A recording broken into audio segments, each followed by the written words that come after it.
my soul. My Savior God, to thee, how great thou art, how great thou art. Then sings my soul, my Savior God, to thee, how great thou art, how great thou art. And when I think that God, His Son not sparing, sent Him to die, I scarce can take it in. That on the cross, my burden gladly bearing, He bled and died to take away my sin. Cuando el Señor me llame a su presencia, al dulce hogar, al cielo de esplendor, le adoraré, cantando la grandeza de su poder y su infinito amor. Then sings my soul, my Savior God, to thee, how great thou art, how great thou art. Then sings my soul, my Savior God, to thee, how great thou art, how great. Mi corazón entona la canción, cuán grande ser, mi corazón. The Savior God, to thee, how great thou art, how great thou art. Hey everyone, welcome back. I hope that you enjoyed worship. We will get to the message in just a moment, but first I have a couple of things I'd love to share with you. First, we have an opportunity for you to get some resources at redeemerschurch.com/care. You can submit a prayer request, you can access mental health resources, or you can find our community resource network there. If you are struggling maybe to get some food or some clothing right now, you can head there, submit a request, and we will do our best to pair you with some support. We also want to ensure that we maintain a spirit of generosity and giving, so you have ways that you can give at your convenience at redeemerschurch.com. You can also text to give, or you can mail in your giving. And now it's time for the message.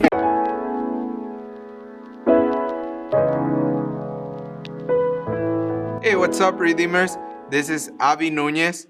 I am currently the Latino Ministry Director and the Production Director on campus.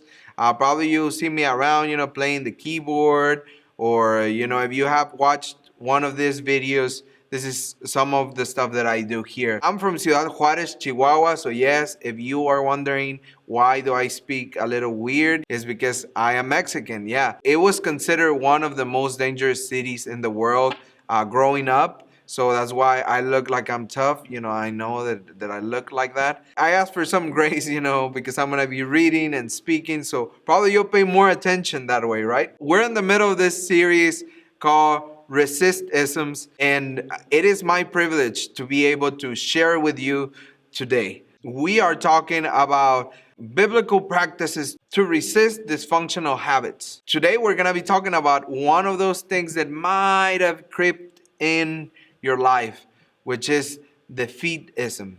This idea of being defeated and not even fight back. Everything is lost. There's no way we can win this battle. The definition of defeatism is the acceptance of defeat without a struggle. This is rooted mainly in being overwhelmed. Overwhelmed by your situation. Maybe it is your marriage, that you've tried everything, you've been to counseling, and nothing seems to be working. The logical explanation is that the battle is lost.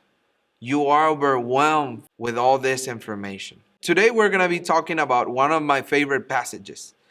It is in Acts chapter 16, and we're going to start reading from verse 22. And it says this: the crowd joined in the attack against Paul and Silas, and the magistrates ordered them to be stripped and beaten with rods.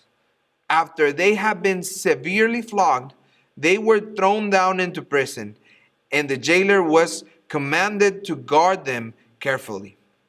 When he received these orders, he put them in the inner cell and fastened their feet into stocks. About midnight, Paul and Silas were praying and singing hymns to God, and the other prisoners were listening to them. Suddenly, there was such a violent earthquake that the foundations of the prison were shaken. At once, all the prison doors flew open, and everyone's chains came loose. The jailer woke up, and when he saw the prison doors open, he drew his sword and was about to kill himself because he thought the prisoners had escaped. But Paul shouted, "Do not harm yourself. We are all here." We're talking about this story where two different situations, two different people, Paul and Silas and the jailer, they are in this situation that they both seem to be already against the wall. They should just roll over and die type of thing. And let me explain a little bit. Let me expand a little bit more on that idea. Paul and Silas were in prison after being beaten down. And it says just many times. It doesn't say the number. Some scholars believe that this number might have been higher than 40 because Romans didn't have a law to prevent this from happening. To go above any number, they would just go and beat you until they wanted. Imagine just being all opened up of your back, in a prison, wondering what's going to happen with you. The question is, why were they in prison? They were already beaten. They were already punished for what they were doing out there. The most probable reason is because they were going to receive a higher punishment than the one received before. And this was death. These guys were not only in the worst situation imaginable, they were about to face the worst situation imaginable. And on the other hand, there is this guard. You could easily imagine that the guard was over exaggerating. He was just like waking up and ready to kill himself type of thing. What brings me to point number 1. Defeatism is natural, is logical. All of our problems in our lives, our marriage, our health, 2020 pandemic, everything that we're going through, it is logical and even understandable for us to feel defeated through life. To say, this is over. There is no reason for me to fight because it is over. Earlier this week, I had car problems. My car was just not going. I wanted to save some money, and try to do it myself, and nothing that I was doing was working. At one point, I thought, I'm just going to take this car to the junk pile, and I'm just going to get some $200 or whatever I'm going to get from it, and just try to save for another one or do something. I was about to give up because all the logical explanations, I've tried everything that had to work, and it didn't work. It was logical, maybe, that this car was not going to work anymore. Paul's situation and Silas' situation and the jailer's situation, if we were there, probably we can identify with them.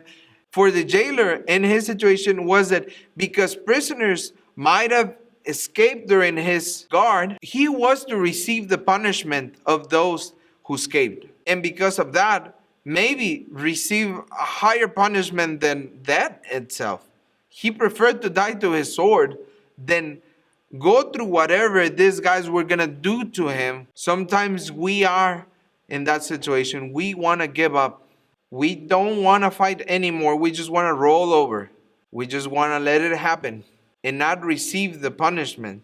For me, what's very interesting is that the guard didn't even check the doors. He just saw the doors open, but he didn't go to every cell and check that all the prisoners were there or not. He just assumed that it was going to happen that way. That brings me to my second point. Defeatism gives us tunnel vision. makes us act impulsive.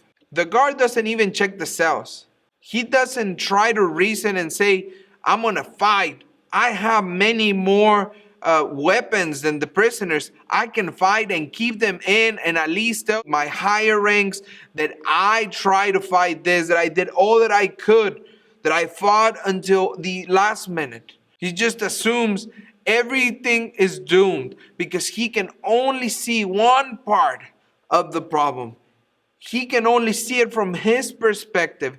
You and I are the same way in many things. We just see our situation through our eyes without noticing that something even bigger can happen.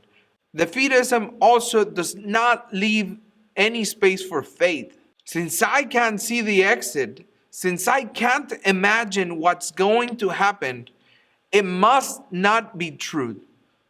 That's something that we have to look at and see how self-centered of us is to think that way. To think, if I cannot come up with the answer myself, it must not exist. That's what we do with our situation and God some of the time. We claim to be believers and come to church and profess a God that is beyond imagination and Lord of everything, creator of everything. But we fail to admit that he might know something that we don't. We act as if I cannot produce this outcome with this head of mine. It is not possible. It doesn't leave any space for faith. We're just ready to roll over. How do we resist this? The answer to this, and the complete title of today, is Worship as a Resistance to Defeatism. You see, there is one practice that you might tell me right now, what are you saying, Abby? I know you're Mexican, you're kind of different, but how are we going to battle this serious situation with songs and psalms and pretty boys, like, how are we going to do that? First of all, I would just like to go back real quick to the core of what worship means. The first time that this word is used in the whole Bible, in Hebrew is shakah. Yes, I'm not coughing, it's just the way that it's pronounced, shakah. And shakah means literally to bow down. The word is used before, but never in the context of worshiping until Genesis 22. And in this story, we're talking about Abraham and Isaac. God asking Abraham to do something that seems crazy and him going to perform it. I invite you to read the story if you have a chance. It's beautiful. It is intricate. I don't want to get into details about this, but what I want you to take from it is that this word is the one used to worship. It's not singing. It's not doing anything outwardly or, raising your hands or putting your hand in your heart as you do this. It's not saying anything about music. It is all about bowing down to God. Let me just give you the imagery of this. When you bow down to someone, you face the ground. You don't see what whoever is in front of you might be doing. In these times, this was a big deal. If anyone wanted to kill you on the spot, he could just draw a sword and drop you dead on the spot. They could tie you down and make you a prisoner. The fact of you bowing down to someone, to something, means that you are surrendering to them. That you are giving them the upper hand. That they are in control of the situation. Paul and Silas knew this. And they were truly worshiping God through all of this. They were not bowing down to the world and to other idols. Because maybe you and I, we worship other things. We bow to other things. We give other things and people control over our lives. We bow to money and we let it take us wherever it wants. We give ourselves to work just for the sake of money. We bow down to this, and therefore we are worshiping other things. Paul and Silas were bowing down, worshiping, not rolling over to God. They were giving him the whole control of the situation. And when we do that, first of all, we are released from our pressing concerns. That is keeping us captive. That does not allow us to move. Those things that right now they have you paralyzed, that don't allow you to think, or they have this tunnel vision. Because you are trusting that whoever is in front of you, that one, that who you bow down to, that he is good, that he is in control, that you can trust him. Those chains can no longer contain you. They cannot oppress you anymore. You will be free when you worship, when you bow down instead of rolling over. Number two, when we worship God truly, we become aware of what's truly important. We stop just focusing on the logical events and the natural effect of things, course of events. That we know that we're going to die. So Paul and Silas, I'm sure they knew this. They knew what was happening. They knew the logical explanation, but they were no longer focused on that. They were focused on something more important and something eternal. They were focusing on God first. And more importantly, I want you to pay real close attention to this. They can focus on others.